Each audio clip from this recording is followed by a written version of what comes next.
Nossa, Pai, toma nas estar aqui, meu Deus, aprender a palavra, graça que a tua fé esta obra neste lugar, irmão que meu Deus, dando Senhor, esta aula, uno, meu Pai, que venho aqui um pouco mais de ti, Pai. Espírito Santo, meu Pai, trabalho nessa, meu Deus Santo, tanto na vida dos no Pai, são a vida espiritual de cada um, em nome de Jesus. Podeis assentar? O nosso pastor, que é o da escola, irá aqui, aulas, né? Amanhã. Glória a Deus.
O áudio diz assim: orai sem cessar.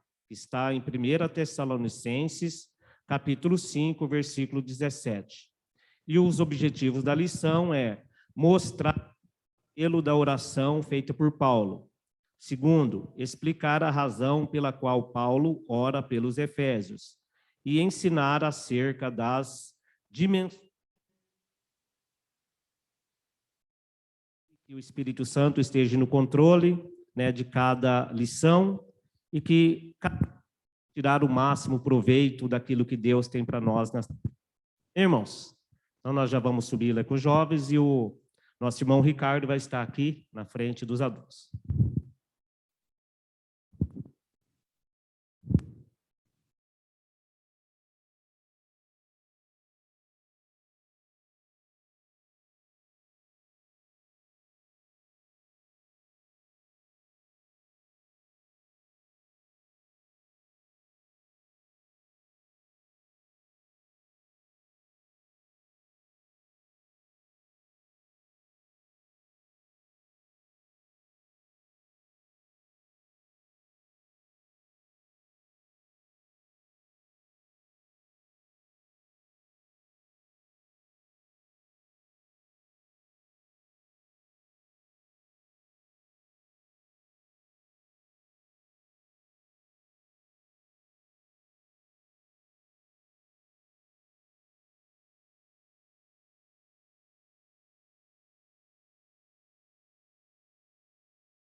as exortações finais de Paulo aos Tessalonicenses. Ele começa dizendo assim, ó, eu estou lá no Tessalonicenses, 1 Tessalonicenses, capítulo 5, verso 14.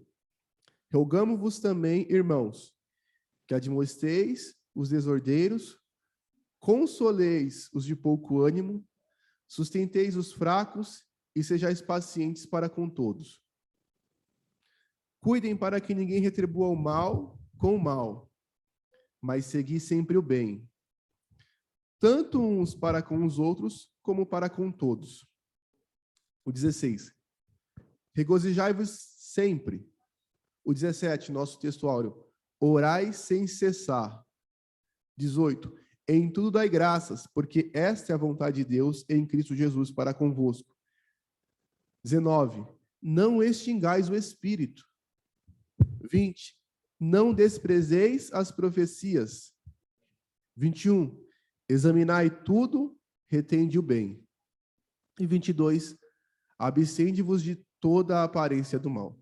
A gente vê as recomendações finais de Paulo aqui para os Tessalonicenses. Dentre elas, eu grifo aqui, para a nossa lição de hoje, o verso 17. Orai sem cessar. O que é orar sem cessar, né?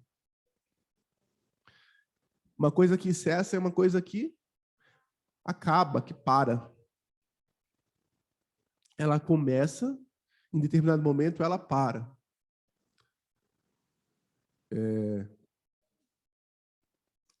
Nesse mesmo aspecto aí, o verso 19 diz, não extingais o espírito. E existe ideias de que hoje a atuação do Espírito Santo já não é como no passado, né? E aí essa teologia se chama os sensacionalistas, né? Os que acreditam que se cessou a atuação do Espírito Santo, tal como existia na igreja primitiva. E como que o Espírito Santo ele cessa, né? Como que ocorre isso? Ocorre quando nós vamos cessando a forma que nós éramos no princípio.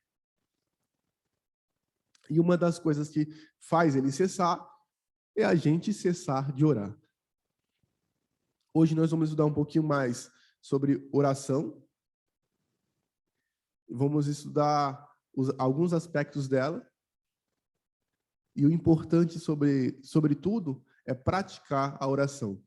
A nossa verdade aplicada vai dizer assim: estudar, refletir e fazer orações com as Escrituras são hábitos que devemos cultivar para a nossa edificação e fortalecimento espiritual. Então, quer ser edificado e quer estar fortalecido espiritualmente? Ore, estude e reflita, né? Nas Escrituras. Hábitos. Nosso texto de referência está lá em Efésios capítulo 13, verso 14 até o 19. Efésios 3, 14 e 19. Na lição passada a gente já havia, eu não estava aqui, mas a lição passada falava sobre um mistério, né? O mistério da igreja. E é no mesmo capítulo 3, né? Então, esse verso 14 até 19, ele está relacionado para a igreja. Está direcionado para a igreja. Então, é para nós mesmo.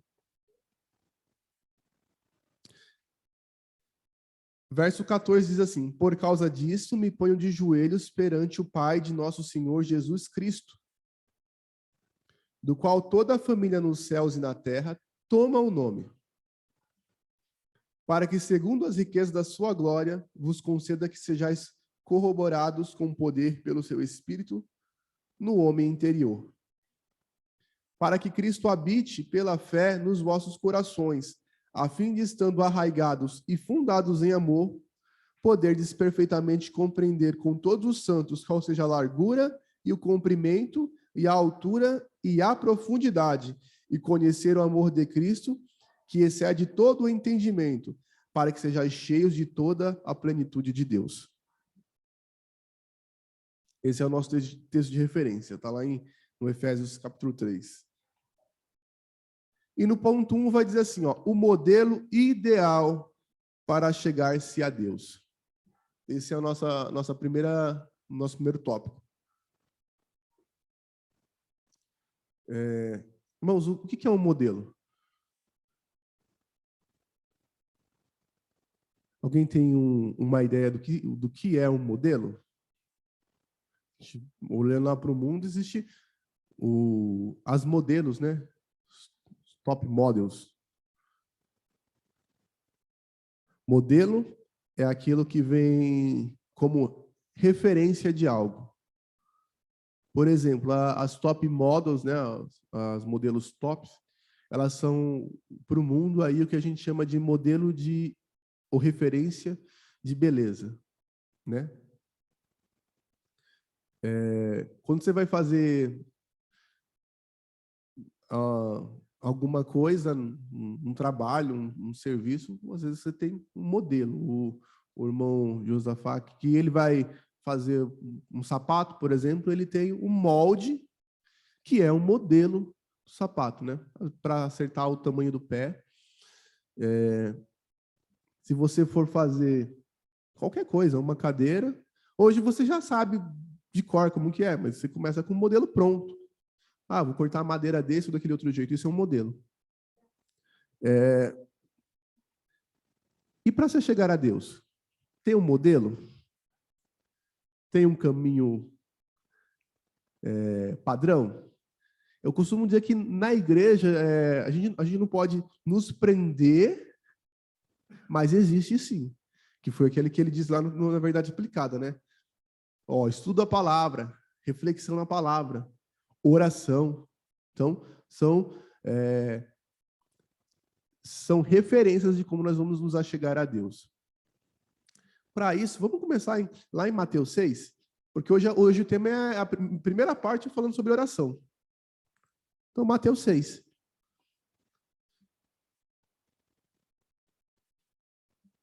O nosso maior modelo nos deixou um modelo de oração. Mateus 6, 9.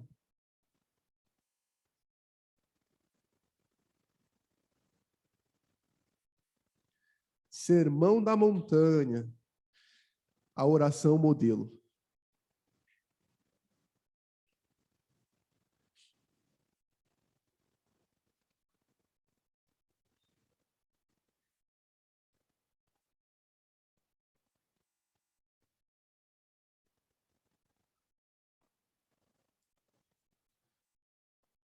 Vamos ler do 9 até o 15. Ou até o 13. Não vamos nos estender muito, não. Até o 13, que já é o final da oração. Assim. Portanto, orareis assim. Jesus falando. Ensinando. Pai nosso que estais no céu, santificado seja teu nome. Venha teu reino, seja feita a tua vontade, assim na terra como no céu. O pão nosso de cada dia nos dá hoje, e perdoa nossas dívidas, assim como perdoamos os nossos devedores.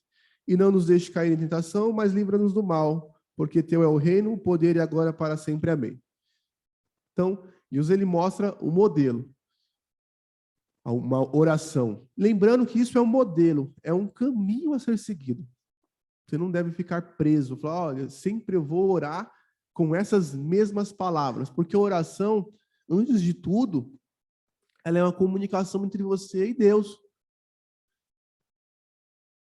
E quando você se encontra com uma pessoa todo dia, você vai falar sempre as mesmas coisas? Não, né? Eu vou chegar para minha esposa daqui a pouco e vou falar sobre a escola dominical ou sobre alguma coisa dos meus filhos. Amanhã, quando eu for falar com ela, eu já não vou falar dos mesmos assuntos de hoje. Então, a oração é você conversar com o Pai, comunhão com o Pai. Esse é o modelo para nós seguirmos como você ora. Mas você não deve sempre ficar repetindo as mesmas coisas. Essa é uma primeira lição básica da oração.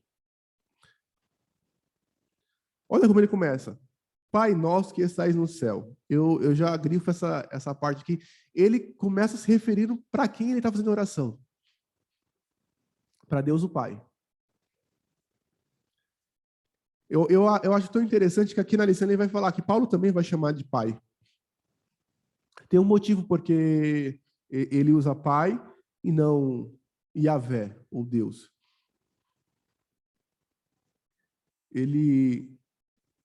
Ele faz isso porque ele tá tendo toda a reverência com Deus.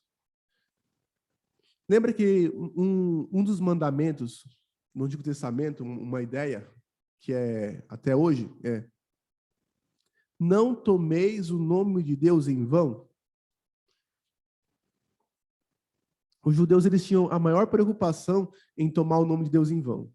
Quando eles têm que escrever Yahvé, ou o nome de Deus, na Bíblia, eles não escreviam simplesmente, eu vou escrever aqui a palavra Senhor Jeová, Deus, e escreviam. Não. Eles se santificavam antes de escrever. Eles se purificavam, tomavam um banho e escreviam. E se a outra palavra seguinte fosse Deus de novo, Yahvé de novo, o nome de Deus, eles faziam a mesma coisa. E eles não escreviam com os fonemas para se repetir. E aí vem a história da estrela de Davi, que muitas vezes era grafado no lugar da palavra Deus, o Yahvé. E por isso que ele começa: Pai nosso que estás no céu, santificado seja o teu nome. Ele está deixando bem claro, eu não chamei o seu nome, eu não coloquei o seu nome aqui porque o seu nome é santo. E aí ele chama de Deus, de Pai. E Pai revela uma relação de comunhão. Porque se você tem um pai, se você tem um filho, você vai entender que a importância do diálogo entre o pai e um filho. O pai ele vai querer ouvir o filho e o filho vai querer falar com o pai. É certo que em determinado momento da vida existe uma separação. Na adolescência, às vezes o filho ele dá uma separada ali, mas a comunhão entre um filho e um pai é um exemplo de comunhão entre nós e Deus. Nós temos que ter Deus como o nosso verdadeiro pai, porque foi ele que nos fez. Então, assim como um pai ele busca falar com o filho, ter comunhão, nós temos que buscar ter comunhão com Deus o Pai. Por isso que ele fala, Pai nosso que estais no céu, santificado seja o teu nome. Então, a oração, antes de tudo, ela tem um toque de comunhão e de reverência. Quando você ora, você não vai falar assim, olha, eu estou orando, eu estou conversando com qualquer pessoa. Não. Quando você ora, você tem que lembrar que você está falando com Deus. E aí ele começa dizendo, lembra, o nome dele é santo. Como você vai falar com uma pessoa santa?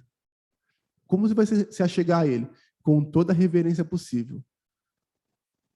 Com toda a reverência. Não vou chegar já falando algo que não convém falar em uma oração. E aí ele fala assim, venha a teu reino. Seja feita a tua vontade. Essa é uma peça-chave, né? Seja feita a vontade do Pai. Assim na terra como no céu. Aí ele pede o alimento, ele pede para perdão e pede para não deixar cair em tentação. Então, essa é a nossa oração modelo inicial aqui.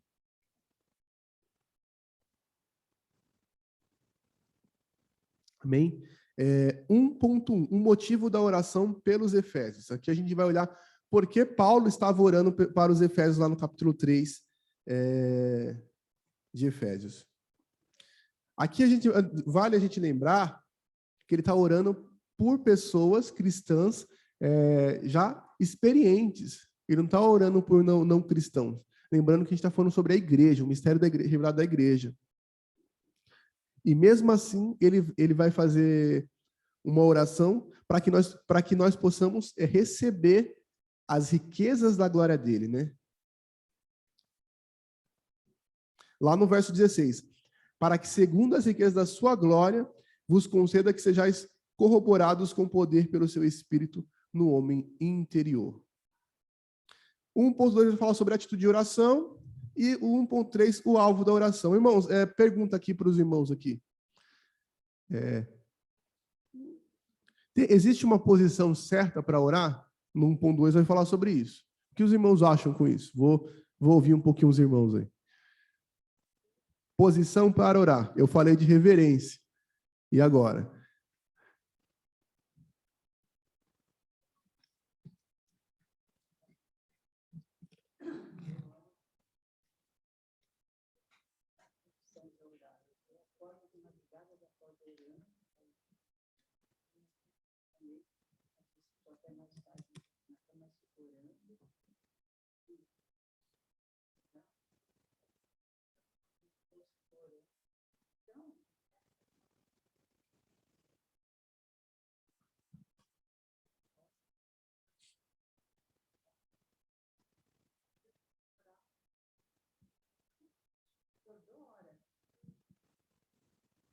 Minha irmã Marroda falou que ela... Eu repito, irmã, porque a irmã está sem o microfone. Quem está em casa não vai ouvir. Ela falou que ela já acorda de madrugada e ela ora. E ela fala que ela ora diuturnamente. E ela falou que, lógico, em algum momento ela vai ajoelhar para orar. Mas na concepção da irmã Mafalda, não existe esse limite para oração. Alguém mais tem algo a dizer desse tópico?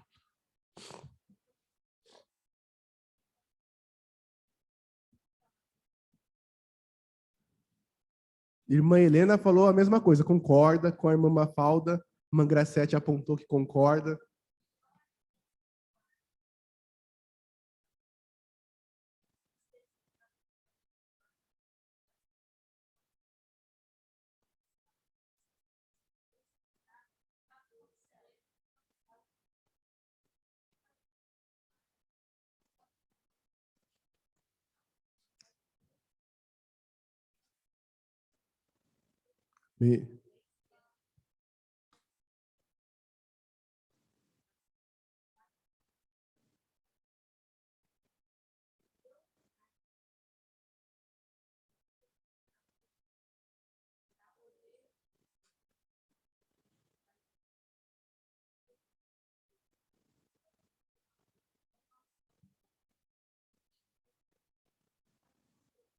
Amém.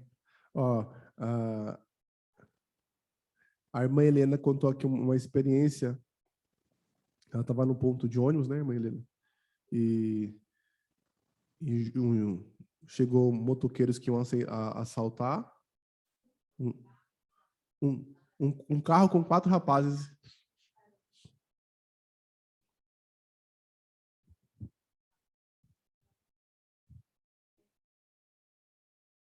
Você pode assaltar eles, né? Aí ele falou assim, não, eu não vou fazer isso, porque eu já estava em oração, né? Deus não permitiu, né? E eu creio que foi Deus que fez isso, porque eu já estava ali. Já tinha eu ali de evangelho com um monte de adolescentes, né? E jovens. Amém. Graças a Deus, os irmãos agora puderam ouvir o testemunho da irmã Helena. Então, eu acredito que é ponto passivo esse aqui, né? Todo mundo concorda. Não existe uma posição para orar.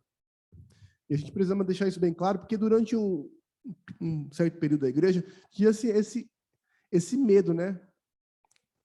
E sempre que eu orar, eu tenho que orar de joelho. Irmãos, Deus ele é santo e nós temos que reverenciá-lo. E vamos buscar usar as melhores palavras. Mas alguém já chegou e falou assim, nossa, mas eu não posso orar a Deus estando em um banheiro, tomando um banho. Alguém já chegou para mim e falou, não pode, isso é falta de reverência. E a gente fala assim, olha, é santo, não pode tomar o nome dele em vão, e a oração começa dessa forma. E dependendo da situação, você, vamos dizer assim, você caiu lá no banheiro, se machucou, quebrou uma perna, tá sozinho. E quando eu quebrei meu braço, não sei se os irmãos lembram, acho que uns 2 anos atrás, eu estava tomando banho, eu tinha saído da noite do serviço, eu estava um pouco sonolento ainda, que eu acordei e ia ir para a faculdade, tomando banho, me ensaboando, eu escorreguei, caí, quebrei o braço lá dentro, bati a cabeça no vaso e caí no chão. E ali, se eu tiver que orar ali, o que impede Deus de me ouvir a minha oração? Vamos lembrar que Jonas, ele orou dentro da barriga de um peixe. Então, a gente uma linha tênue. Naquilo que me compete falar de santidade de Deus, vamos usar as palavras certas, vamos falar que ele é santo, porque ele merece reverenciado, não vamos usar palavras torpes. Mas não limite a comunhão sua com Deus. Se você tiver em casa, acabou de acordar ali, antes de dobrar os joelhos, sem dobrar os joelhos, você pode orar. Se você estiver lavando a louça, como foi dado exemplo aqui, você vai estar em conexão com Deus. Por quê? Porque lá em Tessalonicenses 5,17 está dizendo o quê? Orai sem cessar. E o que é orar sem cessar? É você ficar 24 horas por dia de joelho falando com Deus? Não dá. Irmã Helena.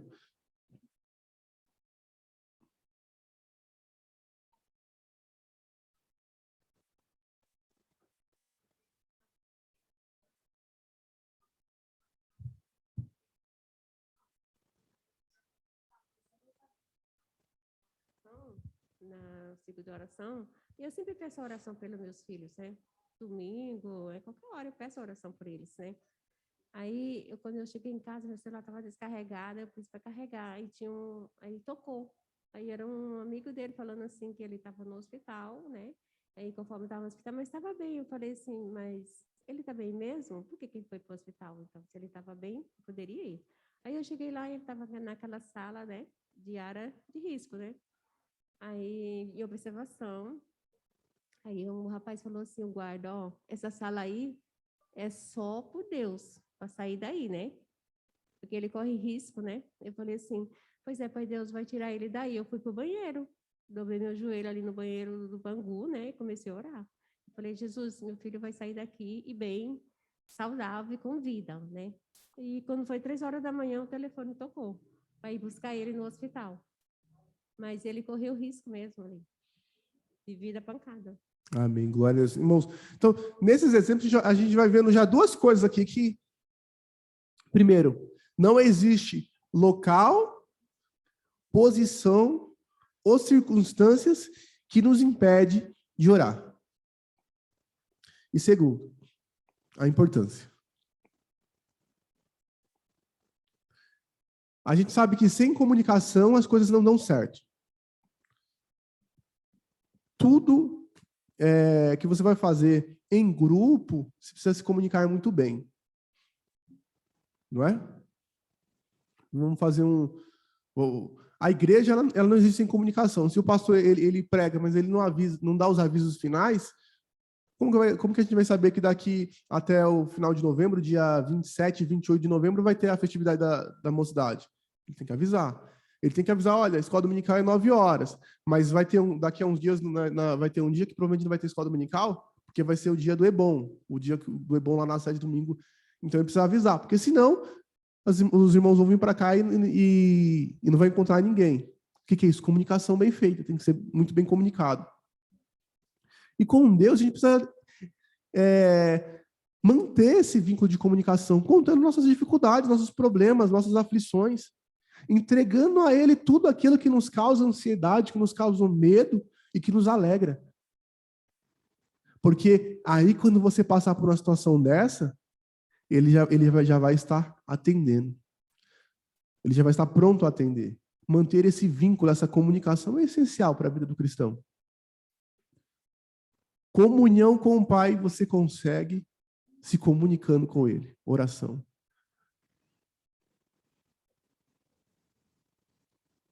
O alvo da oração. Aqui ele vai dizer que tudo é em nome de Jesus. Esse termo eu acho muito interessante. Nós temos a Trindade. O Pai, o Filho e o Espírito Santo. Vocês lembram como era Jesus quando ele estava na Terra? Ele Ele tem o poder de fazer milagres. Ele tinha o poder de fazer milagres. Mas preste atenção na forma como ele faz os milagres dele. Ele faz os milagres dele orando ao Pai. Se você pegar o primeiro milagre de Jesus, água transformada em vinho, você vai ver que tem uma oração ali. Ele podia simplesmente, com o poder dele, transformar a água em vinho. Podia. É Deus, soberano. Todo o poder no céu e na terra é dele. Mas ele orou. Ele vai lá dar graças e cura. E ele vai falar lá em João 14 que tudo que ele fez, nós iríamos fazer obras maiores, porque ele estaria junto ao Pai intercedendo por nós. E aí eu aprendo uma lição. Enquanto Jesus estava na terra, para exemplo nosso, que ele era homem, ele cumpriu tudo sendo homem. E um homem comum não tem poder de si mesmo. Porque quando um homem ele for curar, ele for sarar alguma coisa, não é ele que sara, é Deus. Então o que o homem vai fazer? Ele vai orar. E Jesus ele nos ensinou dessa forma: olha, eu sou Deus, mas eu vou fazer igual o homem. Se eu precisar transformar a pedra em pão, eu não vou transformar se Deus não quiser. Eu vou orar. E aí ele não transforma. Mas se precisa, eu oro e Deus faz. E aí ele nos dá a maior lição. Tudo o que nós pedimos em oração crendo, se tiver, e a gente tem que ter ali a confirmação se a ideia do Pai vai de acordo, vai ocorrer. Então, se Jesus, sendo Deus, para tudo ele orava, imagina nós. O alvo da oração é Cristo. Por quê? Porque ele é que intercede por nós. E tem o Espírito Santo ali, que vai intercedendo com aquilo que nós não sabemos nem mesmo pedir. Inclusive, é um dos textos de referência, Romanos 8, não é no texto na leitura complementar, não, mas está aqui, Romanos 8, 26. Romanos 8, 26, irmãos, vamos abrir rapidinho? Inclusive, na terça retrasada, o pastor estava pregando sobre Romanos 8 e passou pelo 8, 26. Quem estava aqui deve lembrar.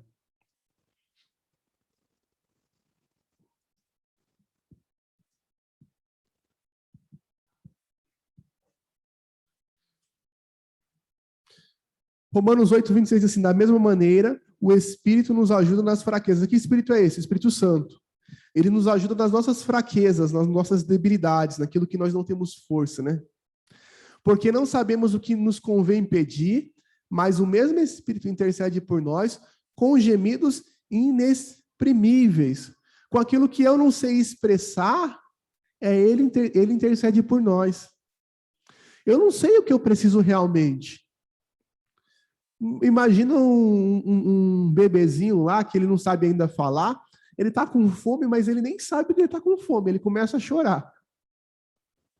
E ele só chora. Aí está lá a mãe, né? Fala assim, esse bebê está com fome, vai lá e dá comida para ele.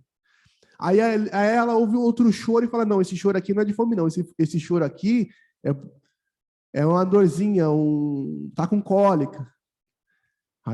Aí vem outro daqui a pouco, não, esse choro aqui parece que a fralda está cheia, vai lá e troca a fralda. Ah, não, esse choro aqui é só de mãe, ele quer só ficar no meu colo, abraçado um pouquinho. E a mãe vai aprendendo a decifrar o choro da criança. O Espírito Santo, ele conhece os nossos gemidos. Às vezes a gente está angustiado e não sabe nem explicar de onde vem aquela angústia. O Espírito Santo, ele vai lá e fala, Senhor, Pai, ele está precisando da tua presença. É como um bebê que está chorando só porque quer colo. Não, ele não sabe o que ele quer, mas eu sei. O Espírito Santo vai lá e nos sonda e completa a nossa oração. Irmãos, quando que o Espírito Santo vai completar a nossa oração? Quando nós tivermos comunhão com ele. Por isso que é essencial nós termos comunhão com o Espírito Santo. É essencial nós orarmos sem cessar. O Espírito Santo intercede por nós com gemidos inexprimíveis. Gemidos que não podem ser expressos em linguagem humana. Aquilo que o homem não inventou uma palavra para definir, o Espírito Santo ele vai lá e leva a Deus. E expressa a Deus aquilo que nós precisamos. Romanos 8, 26. E ele diz mais, e aquele que examina os corações sabe qual é a intenção do Espírito. E é ele que, segundo Deus, intercede pelos santos.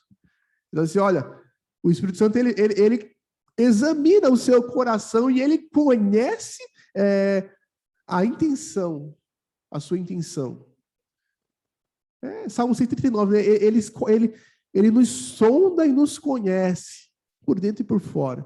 E ele sabe aquilo que nós intentamos, e por isso ele intercede por nós. Salmo 139, rapidamente, para a gente entender essa ideia aqui mais claramente. O salmista vai dizer assim, ó, Senhor, tu me sondastes e me conheces. Tu conheces meu assentar e meu levantar, de longe entendes meu pensamento. Cerca-me meu andar e meu deitar, conhece todos os meus caminhos. Antes mesmo que a palavra chegue à minha língua, tu, Senhor, já a conheces todas. Tu me cercas em volta e puseste sobre mim tua mão. O verso 23 e 24 do Salmo. Sonda-me, ó Deus, e conhece meu coração. Prova-me e conhece meus pensamentos. Vê se há em mim algum caminho mau e guia-me pelo caminho eterno. Salmo de Davi, Salmo 139. Olha só o grau de conhecimento de Deus. Você me sonda. Irmãos, vocês lembram, entendem o que é uma sonda? O que é uma sondagem? Quando a mulher está grávida, a gente faz um ultrassom nela, né? Você coloca na barriga dela lá, você não está enxergando que tem pele, mas aí vai um ultrassom, um som, ele bate dentro de você, e ele vai lá, bate no bebê e volta para aquele equipamento. E através do som, consegue formar a imagem do bebê numa tela, né? Você tá com terra e você quer saber se lá no fundo tem água. Aí vem o mesmo equipamento que bate e vai jogando ondas lá dentro para ver se tem água. Uma sondagem é quando você não consegue enxergar algo, porque tem uma superfície em cima, e mesmo assim você consegue examinar lá dentro. E Deus, ele olha. Ele vai lá dentro, onde ninguém consegue enxergar, e ele enxerga. E ele fala, eu sondo vocês. Eu te conheço. Quando a palavra não chegou na sua boca, eu já sei o que você quer. Eu já sei o que você vai falar. Ele até quer ouvir a nossa voz e nos espera, mas ele já sabe. Por isso que o salmista ele vai dizer, Senhor, me sonda. Sonda o meu coração, vê o que tem nele aí. Vê se há nele algum caminho mau. E se tiver, me guia pelo caminho eterno, me leva para o céu, Senhor. O salmista ele faz essa oração linda. E o Espírito Santo ele está aqui para fazer essa oração por nós. Ele está aqui para nos ajudar nesses momentos que a gente não sabe o que nós devemos pedir, como pedir. Porque eu não sei se para mim é melhor eu ir para a direita ou para a esquerda. Eu quero ir para o céu, mas eu nem sei qual que é o caminho melhor para ir para o céu. Aí fala assim, não, irmão Ricardo, olha, vai para a direita. É Abraão, né? Ele olha assim e fala, Ló, escolhe aí você primeiro para onde você quer ir e eu vou ficar. E aí ele vai em oração com o Senhor, me guia pelo caminho que vai dar certo. Ló, ele olha para a caminho verdejante de Sodoma e Gomorra e fala, é para lá que eu vou, porque lá vai ser melhor. Abraão não, Abraão ele ora e fala, Senhor, para onde o Senhor me mandar, o Senhor vai comigo, e onde eu for, o Senhor vai me abençoar. E é o Espírito Santo guiando o caminho do crente, guiando o caminho dos salvos. Ló, ele escolheu com entendimento. Irmãos, e eu falo, não é errado você escolher as coisas com entendimento. Mas ore para que Deus guie seu entendimento da maneira correta.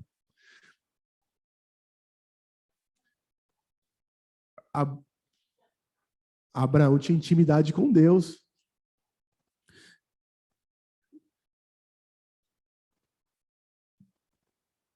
Tem gente, irmão, que tudo que ele vai fazer, ele ora a Deus e espera que Deus confirme. E há momentos, existem decisões que você precisa de confirmação. Mas há momentos que Deus ele não vai ficar respondendo tudo. É aquela caixinha que fala, olha, vai para a direita, vai para a esquerda. E a gente tem que orar com entendimento, falar assim, guia a minha decisão. Eu conheço pessoas que às vezes falam assim, para casar, eu preciso que Deus ele revele o nome do marido, revele o nome da esposa. Mano, não é nem sempre assim, não. Você tem que orar e falar assim, eu estava no casamento do Alan e da Flávia, né?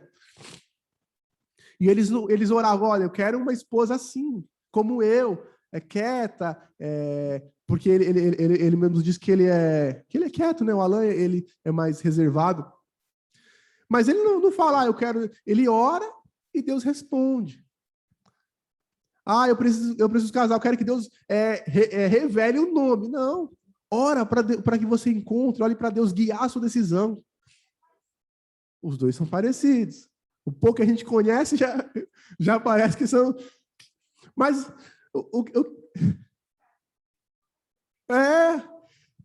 mas o que eu estou querendo dizer com isso? Irmãos, a oração, tem momento que você vai orar e Deus vai revelar tudo. Olha, é desse jeito. Tem hora que você vai orar e fala, Deus, me guia. E aí, às vezes, ele guia o meu entendimento. E aí você, com o seu entendimento, vai tomar a decisão. Todavia, foi Deus que vai te dar a graça para ter a decisão correta. Os irmãos entenderam o que eu estou querendo dizer aqui? Eu falo isso porque eu vejo que às vezes tem irmãos que ficam presos. Eu quero que Deus ele revele tudo. E Deus ele nos colocou aqui na Terra e tem momento que ele não revela tudo. Ele vai querer que você exerça a sua fé, você ore e tome suas decisões segundo ele, segundo a vontade dele, mas sem ele dizer. Porque é a mesma coisa de dizer assim, eu vou orar e Deus ele vai tirar toda a enfermidade, né, da minha vida. Tem hora que Deus fala assim, não, você vai ter que conviver com essa enfermidade. Não foi o que ele falou Paulo falou para Timóteo, essas dores aí no estômago, isso aí você vai continuar com ela. Paulo, ele curou tantas pessoas, né, de tantas enfermidades, mas para Timóteo, ele falou assim, olha, ele até recomenda, toma um pouquinho de vinho aí, para o seu estômago, porque essa dor aí a gente pode brincar que é a sua cruz, né?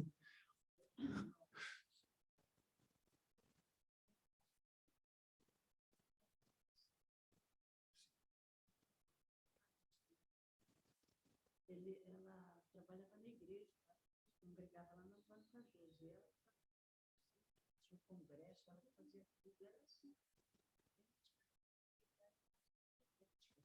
E por conta do diabetes, lógico, ou mesmo, por quê? E ela não ia mais poder trabalhar na cozinha. Lá, choramingando, como diz com Deus, né? Porque ela perdeu completamente a visão. E aí um irmão foi lá visitar ela na casa dela.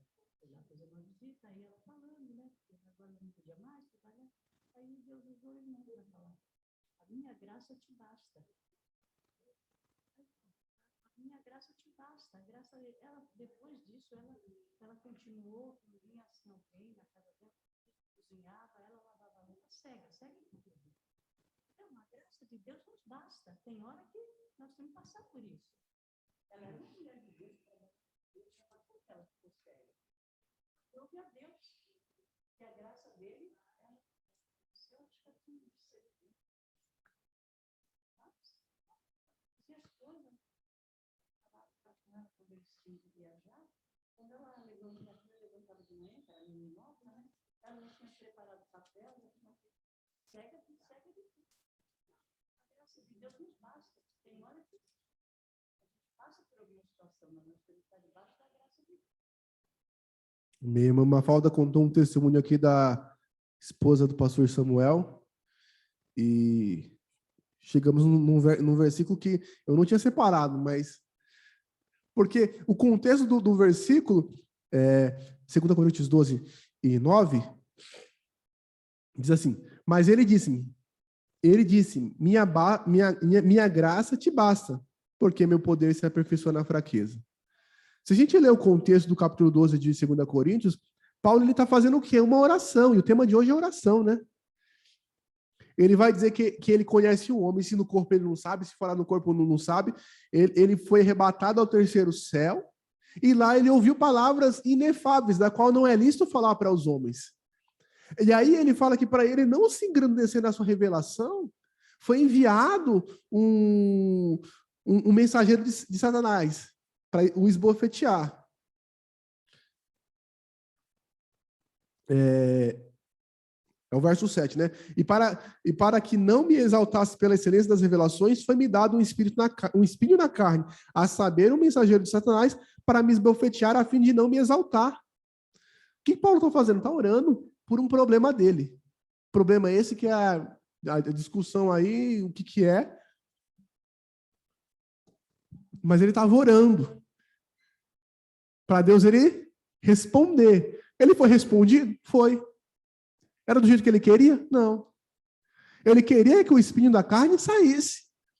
Mas Deus disse para ele assim: Paulo, a minha graça te basta, porque meu poder se aperfeiçoa na fraqueza.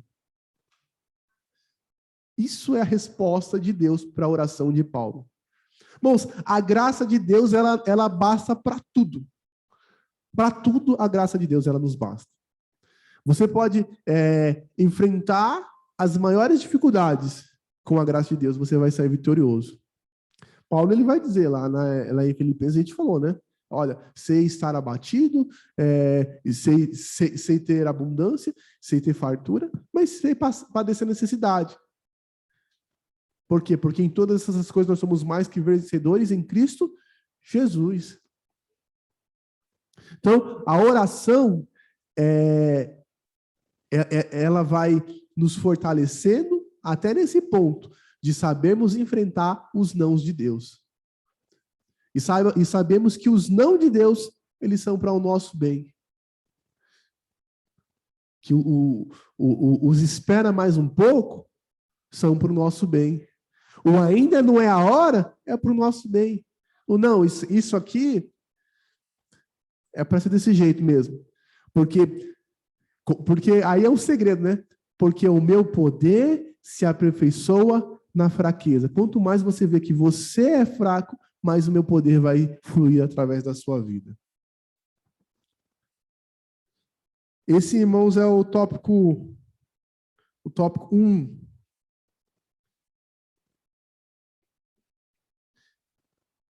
A oração por uma vida de plenitude é o tópico 2.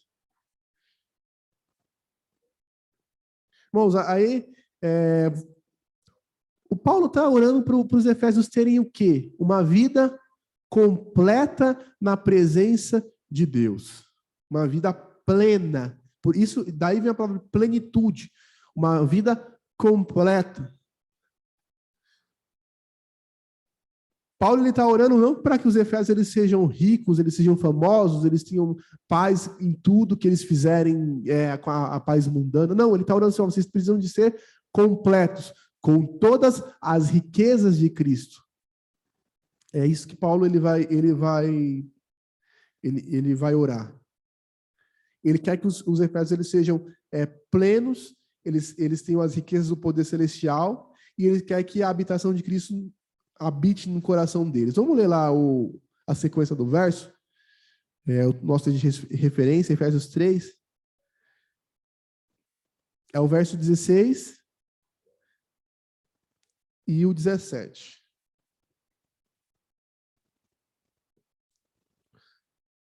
Para que, segundo as riquezas da sua glória, vos conceda que sejais corroborados com poder pelo seu Espírito no homem interior, para que Cristo habite pela fé nos vossos corações, a fim de estando arraigados e fundados em amor. Então, o que Paulo está orando para os Efésios? Para que Deus fortalecesse a fé deles, para que Deus fortalecesse o amor deles, para que eles estivessem literalmente arraigados e fundados em amor. É o nosso tópico 3. A gente vai falar sobre amor aqui, que para mim é o tema de suma importância. Posso até misturar aqui os dois temas, mas o que me chama a atenção nessa oração é que o maior pedido de Paulo para a igreja de Efésios não é aquilo que a gente espera que fosse uma oração. Eu quero que Deus abra a porta do emprego. Irmão, a gente tem que orar para Deus abrir a porta do emprego. Eu quero que Deus ele sare A e B. Irmãos, a gente tem que orar por cura. Mas o primeiro pedido de Paulo aqui é para que eles sejam cheios da presença do Senhor. A primeira oração de Paulo é que eles estejam fartos das bênçãos espirituais dos lugares celestiais. Vamos lembrar que Efésios, Paulo vai usar muito essa comparação. Eu já falei isso nas aulas passadas. Em Efésios, Paulo ele tá olhando por uma vida além da vida que nós vivemos, além da vida que nós enxergamos. Ele está olhando para uma vida espiritual. Efésios inteiro, você vai notar que Paulo está olhando para uma vida espiritual. Quando a gente vai lá para o capítulo 6, que a gente vai acabar, o Efésios, o último capítulo é o 6, ele vai falar da armadura espiritual. E aí ele faz uma comparação entre as coisas que você enxerga com as coisas espirituais. Aí vai lá, capacete da salvação, espada do Espírito, coraça da justiça, calçados os pés, o evangelho da preparação da paz. E aí ele faz uma comparação do que a gente enxerga com a vida espiritual. Mas Efésios, ele fala muito, tudo em Efésios aponta para uma vida espiritual. E aí ele pede para um fortalecimento espiritual da igreja. Ele quer que essa igreja ela seja toda revestida espiritualmente. Como a gente pode dizer, citando Pedro, né? Como a noiva ataviada para o seu marido. Uma noiva toda preparada, toda bela, com os seus enfeites no cabelo, né? Com seus atavios. E quando Pedro vai dizer das mulheres, ele fala assim, olha, a beleza dela não está no frisado do seu cabelo, não está naquilo que a gente enxerga exteriormente. E aí você vai entender que cada um desse atavio da noiva é algo espiritual. Porque a igreja que a gente estudou na lição passada vai falar que ela é a multiforme graça de Deus. O que é isso? É de várias formas Deus trabalha através da igreja. Uns têm cânticos, uns têm salmos, uns ensinam, outros pregam, uns oram, uns ajudam. É a multiforma, de várias formas Deus vai atuando através da igreja. Mas em tudo isso é para a glória de Deus. E é isso que Paulo quer. Ele quer que a igreja ela seja cheia de tudo isso. Ele ora para que, olha, eu quero que no meio da igreja se levante o dom de profecia. Eu quero que no meio da igreja se levante um que pregue. Eu quero que no meio da igreja se levante um que ore e interceda. Eu quero que no meio da igreja se levante aquele que tem o dom do amor, aquele que abraça o irmão do lado e ora por ele. Aquele que cuida. Porque cada um tem um chamado. E Paulo ele vai orando para que a igreja seja plena em todos os aspectos. Essa é a oração de Paulo. Plenitude de Deus habitando no meio da igreja dos Efésios. Que não tenha falta de nenhum dom. A oração dele é que não falte nenhum dom. Que nós possamos fazer essa oração hoje, né? E sempre. Que a igreja ela possa ser cheia da plenitude de Deus.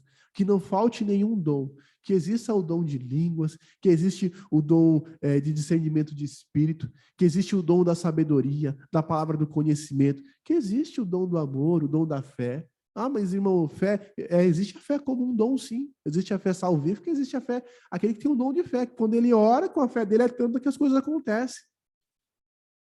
Que a igreja seja cheia do fruto do Espírito.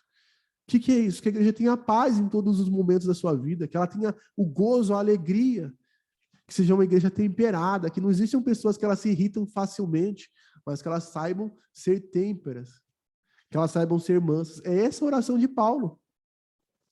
Plenitude na igreja. Plenitude em todas as áreas.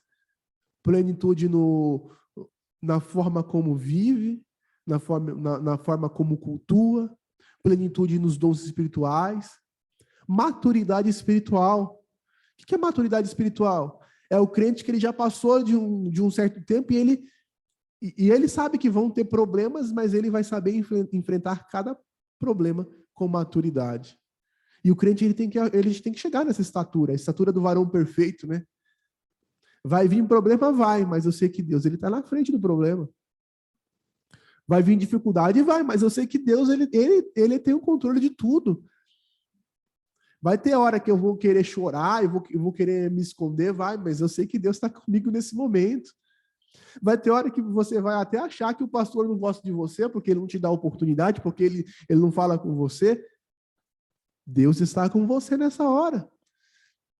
Vamos lembrar que no deserto, quando você é chamado para ir para o deserto, você é chamado para ir para o deserto sozinho. Por quê? Porque o deserto é lugar não é lugar de habitação humana, é o lugar que você passa sozinho. Vai ter momento que você vai estar rodeado de pessoas. Rodeado de pessoas, ainda assim, a pessoa mais importante na sua vida é Cristo, é Deus. Então, é isso que é a oração de Paulo. Plenitude. Plenitude em todas as áreas da vida da igreja de Efésios. Tudo. E aí, a gente grifa aqui, pelo último tópico aqui, arraigados e fundados em amor. E a gente vai para o tópico 3. O amor de Cristo. Irmãos, eu acho lindo o tema amor.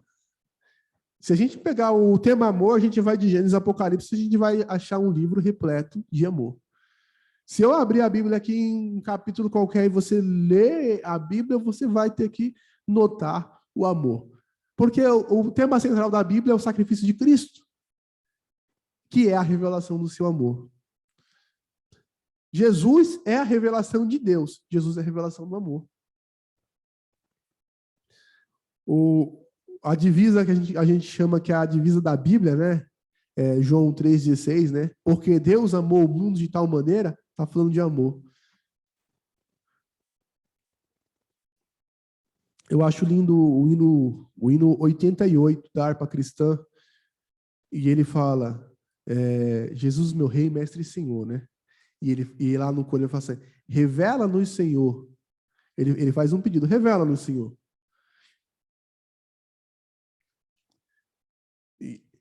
E ele pede para revelar o que, irmãos? No hino 88.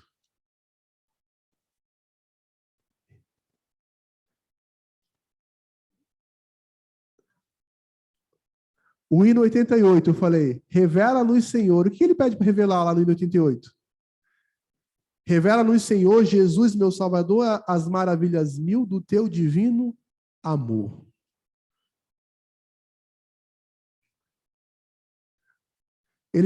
O autor ali fala que existe 1000 maravilhas do amor de Cristo, e ele só pede para Deus revelar elas. Esse é o pedido de Paulo para a igreja de Efésios, que eles possam entender, enxergar e ver o amor de Deus.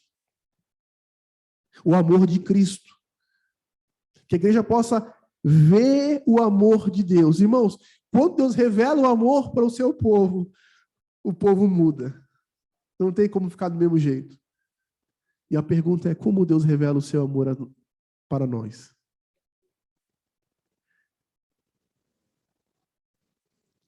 Revelar significa tirar o véu. Tem um véu cobrindo o lugar santíssimo, e Deus ele arranca o véu e fala, agora você vê. Revelar acho que para todo mundo aqui, antigamente a gente tirava foto na câmera e via um filmezinho preto, e aí você ia lá na Kodak, né?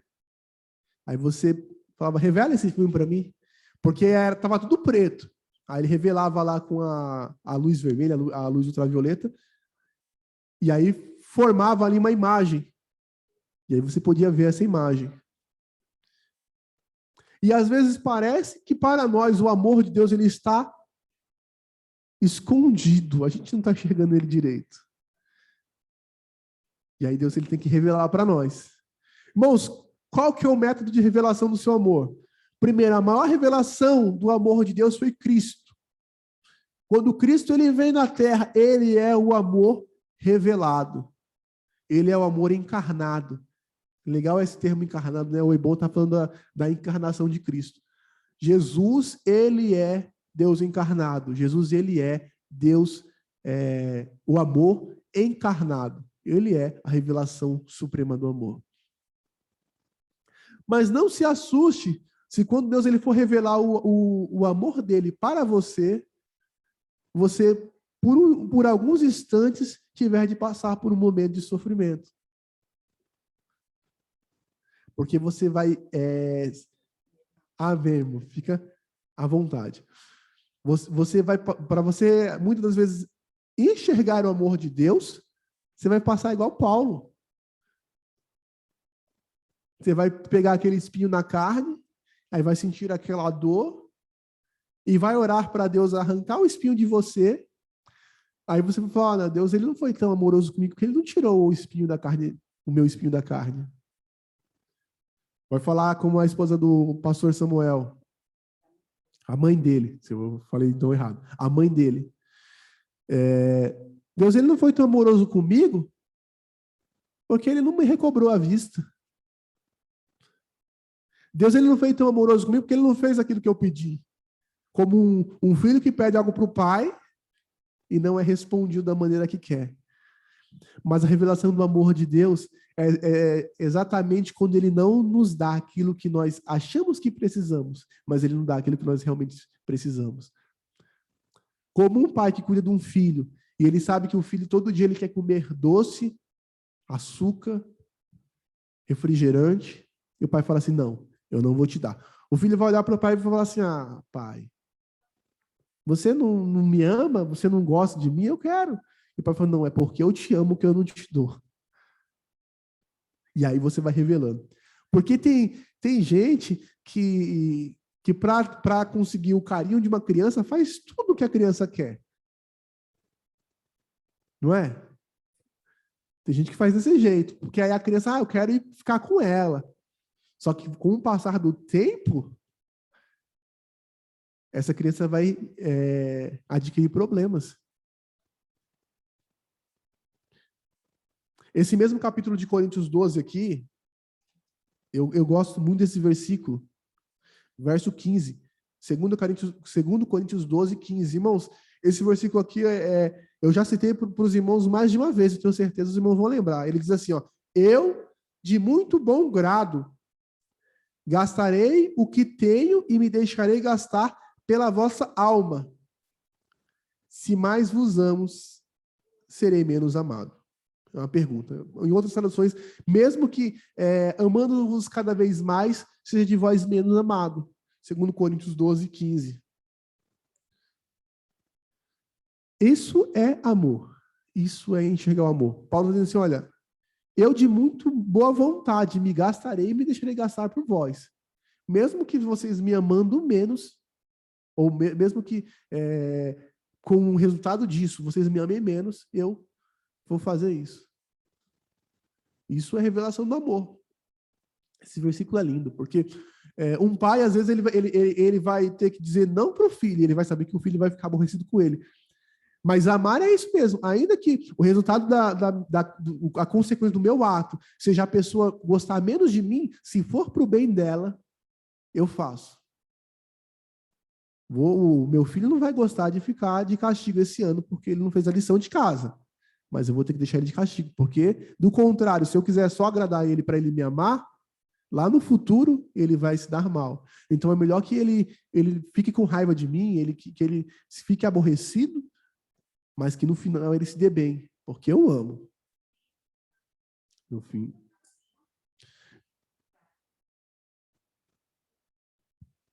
No final, ele nem ama. A irmã Vilma está falando, no final, o filho ele nem vai amar, porque o caráter da criança não ficou bem moldado. E Deus faz isso com a gente, irmãos. Às vezes, Deus ele vai nos dar alguns nãos, e a gente não vai entender, mas entenda que os nãos de Deus são nãos em amor. São nãos que vão fazer nós crescermos.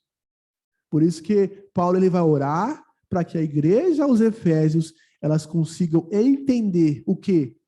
A profundidade. Vamos lá no verso aqui do texto de referência. Efésios 3, 18 e 19.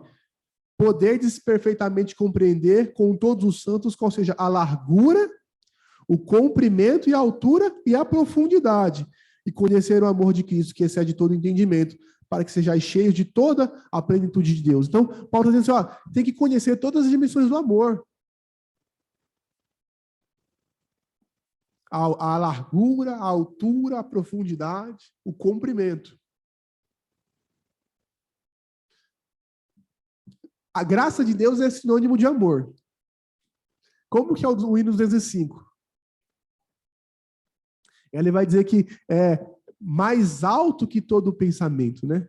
Mais profundo que o mar. É a graça de Deus revelada, né? Em Cristo Jesus o Senhor. Ao mundo perdido é dada por Deus de infinito amor. Um amor que não tem fim. E no 396 ele vai dizer que é grande o amor dele, né? Grande amor, amor de Deus. Por isso que eu falo, a harpa cristã, a Bíblia só está cheia de exemplos de amor. O hino 396 também, para mim, é outro hino maravilhoso. O hino 205 que fala da graça, maravilhoso. E o artista vai dizendo, olha, maior que tudo que você pode chegar aí, acima das nuvens, se eu subir acima das nuvens e descer para o profundo mar, de um lado para o outro, nada é maior do que esse amor. Nada.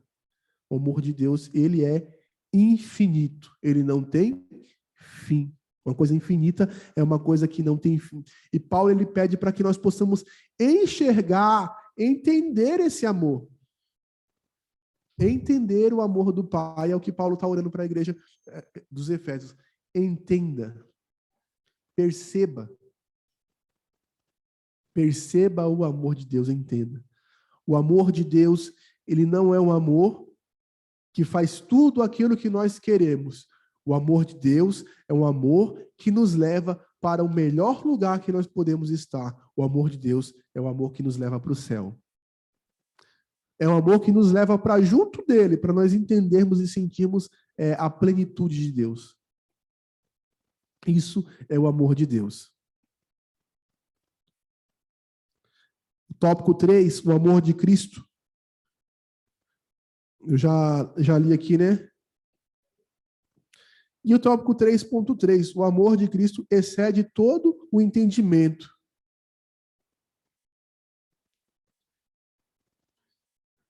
Exatamente o que a gente estamos tentando entender, né? O que é isso? O que excede todo o entendimento? Você não entende o porquê. Você não sabe o porquê. Mas você está amando. 1 Coríntios 13, né? A nossa divisa do amor aí. Eu gosto de, quando eu falo de amor, eu gosto de citar 1 Coríntios 13. Ele é muito específico no que é o amor. 1 Coríntios 13, 1, vai dizer assim, ainda que eu falasse as línguas dos homens e dos anjos. Na minha tradução, em alguma vai estar dizendo caridade, mas assim, e não tivesse amor, seria como um metal que soa ou como um sino que retine. Ele está dizendo assim, olha, eu posso ser um crente cheio do Espírito Santo. Aí vou grafar, pode um crente cheio do Espírito Santo não ter amor? Mas pode ser que Deus ele faça um crente, ele falar em línguas, ele falar a língua dos homens e dos anjos, e ainda assim ele ser deficiente de amor? Pode. Deus ele pode dar dons para homens e ele não está com a plenitude do amor. Porque nós somos imperfeitos enquanto estamos aqui. Nós vamos encontrar várias pessoas que elas não estão com o amor totalmente aperfeiçoado, mas Deus usa elas. E Paulo está fazendo esse alerta aqui, ó. Ainda que eu falasse a língua dos homens e dos anjos, se ele não tiver um amor, ele é como que um metal que soa, é só barulho. É só barulho. É o que Paulo está dizendo. É só um barulho. Irmãos, nós temos que orar para sermos cheios do Espírito Santo. Nós temos que orar para falarmos em língua, para falarmos... Porque é bom, porque Deus ele nos deu isso. Mas, irmãos, o caminho excelente é o amor. Então, a nossa primeira oração é: Deus, nos revela o teu amor. Aumente o teu amor em mim, que eu possa amar realmente. O primeiro pedido do cristão não é falar em línguas, não é ser batizado no Espírito Santo. A primeira oração do cristão é: Senhor, aumente o teu amor em mim, me dê o teu ágape. Esse é a primeira oração. Verso 2: ainda que tivesse o dom de profecia e conhecesse todos os mistérios e toda a ciência, e ainda que tivesse toda a fé, de maneira tal que transportasse os montes e não tivesse amor, nada seria. Irmãos, a primeira oração do cristão não é: Senhor, me dê o dom de profecia, que eu pregue, que eu fale do teu amor. Não é: Senhor, me dê o dom de fé para que eu ore e o monte se transporte daqui para lá. Senhor, me dê o dom de ciência para eu conhecer todos os mistérios da Bíblia. Não, a primeira oração do cristão é: Senhor, me dá o teu amor, porque se eu pregar, se eu tiver o conhecimento e se eu tiver fé, essa fé aqui de dom, e eu não tiver o amor, ele diz que não serve para nada, nada ele seria. Então é isso que Paulo está orando para os Efésios, que eles possam conhecer o dom do amor e a importância que é o amor para nossas vidas. Vocês estão entendendo que sem o amor não há salvação. Se o amor não estiver realmente enraizado em nosso ser, nós não vamos chegar no céu. Nós podemos fazer várias coisas na igreja, mas sem o amor, nós não vamos chegar no céu. Verso 3: ainda que distribuísse toda a minha fortuna para sustento dos pobres, e ainda que entregasse meu corpo para ser queimado, e não tivesse amor, nada disso me aproveitaria. Então, diz assim: olha, se eu tiver caridade, vou ofertar, vou dar para os pobres dinheiro, vou ajudar a assistência social, vou fazer tudo, que parece ser um sacrifício de amor, né? Mas se eu estiver fazendo isso sem um amor, ele está dizendo que não serve não aproveita para nada. Você deu e perdeu, porque você deu sem amor. Eu não estou dizendo que não é para fazer isso. Eu estou dizendo que antes disso tem que ser feito com amor. Ele diz assim: ainda que eu seja entregue com o meu corpo para ser queimado. É um mártir, né? Ainda que eu tenha sido um mártir. Vamos imaginar que Estevão foi apedrejado lá e ele morreu pela causa do evangelho. Se ele não tivesse amor, ele tinha morrido e não ia servir para nada. Ele ia para o inferno. Então, por isso que nosso primeiro pedido é: Senhor, me dê o teu ágape. Coloque em mim o amor na minha vida. O verso 4: o amor, ele é sofredor, ele é benigno, o amor não é invejoso, o amor não trata com leviandade, não se ensoberbece, não trata com indecência, não busca seus interesses, não se irrita, não suspeita mal, não se alegra com a justiça, mas se regozija com a verdade. Tudo sofre, tudo crê, tudo espera, tudo suporta. O amor nunca acaba, ele é infinito. Mas havendo profecias serão aniquiladas, havendo línguas cessarão, havendo ciência desaparecerá. Porque em parte conhecemos e em parte profetizamos. Mas quando vier o que é perfeito, então o que é em parte será aniquilado. Quando eu era menino, falava como menino, sentia como menino, discorria como menino. Mas quando me tornei homem, acabei com as coisas de menino. Porque agora vemos como por um espelho em enigma, mas então veremos face a face. Agora conheço em parte, mas então conhecerei como também sou conhecido. Agora, pois, permanecem esses três: a fé, a esperança e o amor. Mas o maior deles é o amor. Amém, irmãos?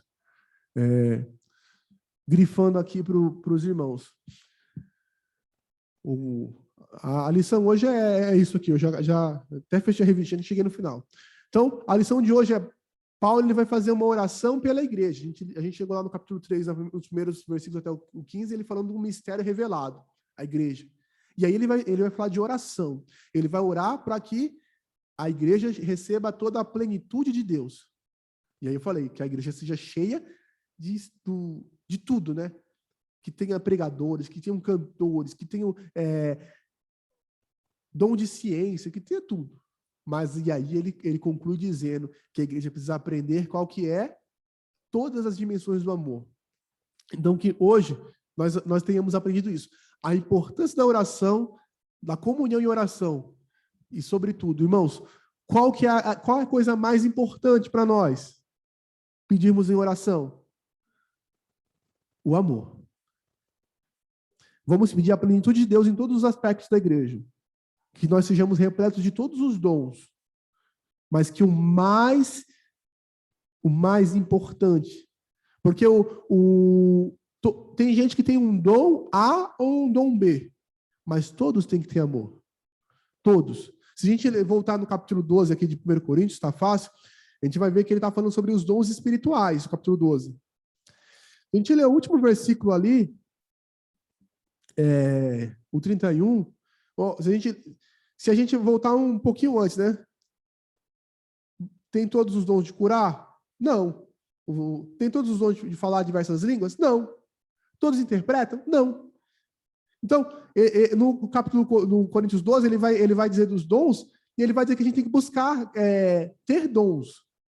Mas aí no verso 31 ele diz assim, portanto, buscai com zelo. O que é com zelo? Com afinco, com cuidado, da melhor forma possível. Os melhores dons.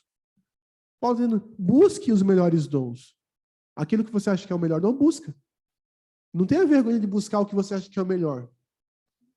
E ele fala assim, e eu vos mostrarei um caminho ainda mais excelente. E aí ele entra no capítulo 13 falando do amor.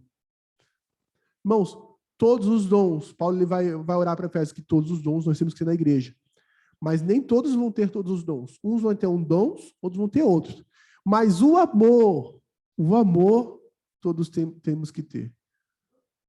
O amor, todos temos que ter. Se você vai ensinar, ensine com amor. Se você vai pregar, pregue com amor. Se você vai cantar, cante com amor. Se você vai orar, ore com amor. Se você vai ajudar alguém, ajude com amor. Tudo que você fizer, faça com amor. O amor, ele é o tempero para todas as coisas que nós vamos fazer na igreja. Aquele tempero básico, né? Eu não sou muito bom de cozinha, mas falam que o sal ele tem que ir em todos os alimentos, todo tipo de comida. Já ouvi falar que até em doces é bom pôr sal, né? E o amor é assim. Tudo que você for fazer, faça com amor. Não podemos fazer nada sem um amor. Amém, irmãos? Essa é a aula de hoje. Eu vou abrir para os irmãos fazerem comentários aqui. E vou pedir para o irmão Josafá vir aqui fazer o término da nossa aula. Não precisa acabar tudo, não, que os irmãos ainda têm um tempinho ali. Bom, Josafá, vim aqui fazer o término. Mas antes, vou abrir para os irmãos fazerem comentários. Já vim. Alguém? Se habilita?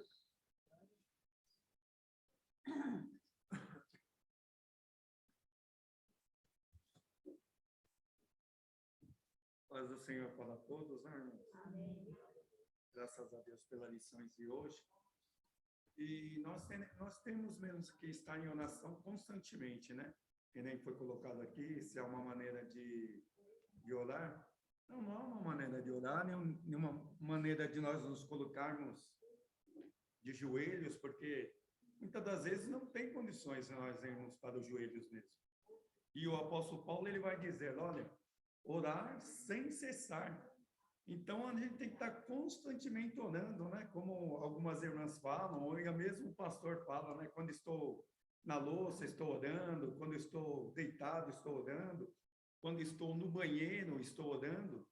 Quantas das vezes a gente, em alguns lugares, e o lugar que vai ter para que nós podemos orar é no banheiro mesmo. Quantas das vezes eu já entrei em banheiros para estar orando, né? Então, nós temos que estar constantemente em oração. E nós temos mesmo que amar, né, irmãos, o Ricardo? Nós temos que procurar com zelo o amor. Porque eu me imagino, quando eu vou fazer alguma coisa em prol do irmão, em prol de uma irmã, o que Jesus faria? E Jesus, ele é o pleno amor. Então, nós temos mesmo que amar, nós temos mesmo que buscar o dom excelente do amor. Então, nós temos que buscar o amor. Eu me lembro uma certa feita que eu tive que parar o meu trabalho para socorrer uma pessoa. Essa pessoa necessitava estava de oração. Irmãos, os primeiros que me apoiaram foram os irmãos da igreja. Poxa, mas o Josafá, ele é bobo? Ele vai parar o seu serviço? Pô, irmão, como que é isso? Ou nós somos, ou nós não somos. Então, nós temos que procurar mesmo fazer com amor. E assim, os primeiros que vão nos apontar são os próprios parentes, os próprios crentes. Poxa. Né?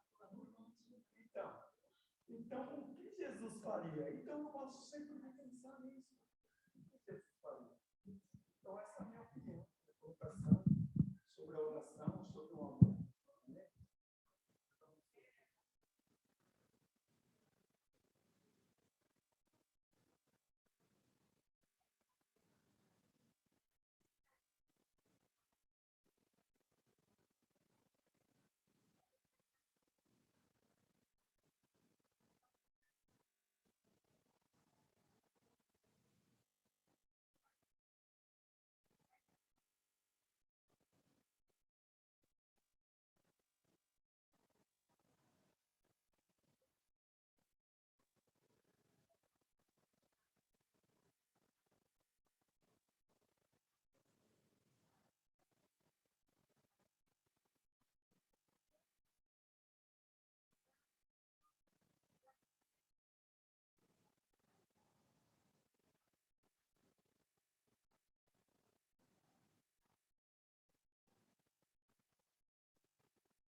Como nós podemos ajudar, né?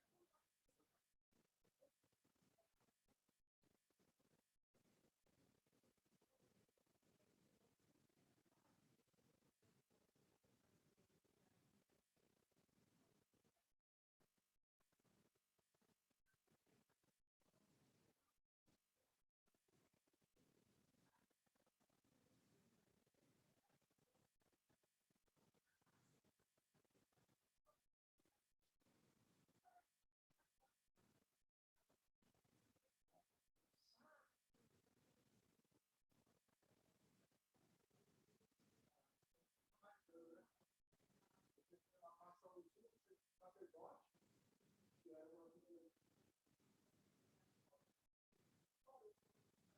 passa o levita,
quer falar mais uma coisa? Volta 2 minutinhos, mané. Irmã Vilma.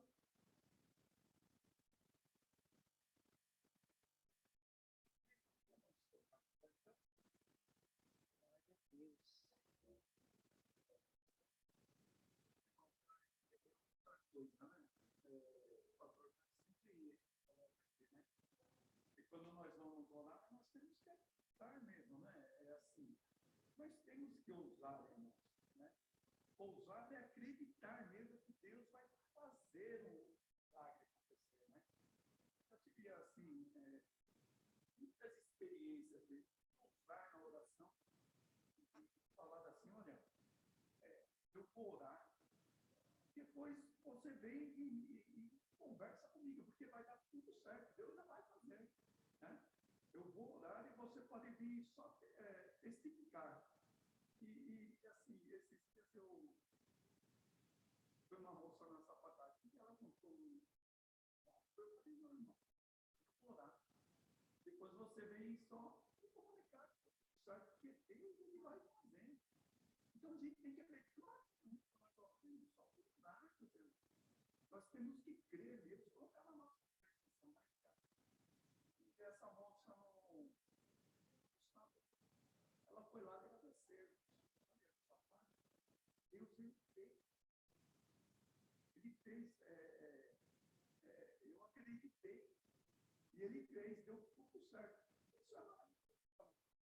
Porque verdadeiramente o Senhor está voltado para nós. Né? Então nós temos que orar mesmo com ousadia, crer. E muitas das vezes a gente nós oramos, mas será que vai dar certo? Será que? Não, nós temos que orar. Crer mesmo. Crer. Porque, irmãos, fé. Então é tudo fé. E fé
colocar a nossa fé em ação, né? Acreditar, né? Agradecendo ao Senhor.